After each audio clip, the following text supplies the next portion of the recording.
నీతో పాటు నీ ఫ్రెండ్ ఎవరు వచ్చినట్టున్నారు? లియో. లియో ఒకసారి పరిచయం చేయ మాకు మరి. Hi Leo. హాయ్. ఓహో, నువ్వేంటి లియో తెలుగు వచ్చా? కొంచెం వచ్చు. ఓహో సరే లియో, ఎవరు నీతో పాటు ఎవరు తీసుకొచ్చారు నేను ఇక్కడికి? నా ఓనర్. ఓనరా? లియో ఏంటి నీ ఓనరా? మీ అక్క కాదా? కాదు. ఎందుకు? అక్కని పిలవచ్చు కదా. అక్క అంటే 2 రీజన్స్ ఉంటాయి. అక్క అంటే మంచిగా ఉంటారు, ఉన్న ఎక్కిరిచ్చిద్ది. ఇంకా నేను సింహాన్ని, ఈయన మనిషి కాదు, అంతే కదా. సో బాగుంది లియో, నీతో ఇంకొంతసేపట్లో మళ్ళీ మాట్లాడతాం.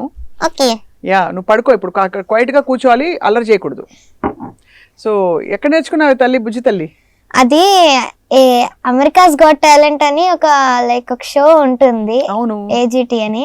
అందులో పాల్ జర్డన్ అని వెంట్రలిక్విస్ట్ ఉన్నారు. నాకేంటి ఫస్ట్ వెంట్రలిక్విజం ఇవి ఎక్కువ రావు. ఆయనను చూసాక ఏదో బానే ఉంది అని అనుకున్నాం. సో బేగం బజార్లో మేము బొమ్మలు కొనుక్కోవటానికి వెళ్తే అక్కడ ఇది దొరికింది. నేను ఆల్రెడీ సాక్ పప్పెట్స్ తో అలా ఆడుకుంటా ఉంటాను. సో ఈ బొమ్మ నచ్చింది. సో ఆ బొమ్మ కాకుండా నేను లియోని తెచ్చుకున్నా. చాలా బాగుంది లియో, మీ కాంబినేషన్ చాలా బాగుంది.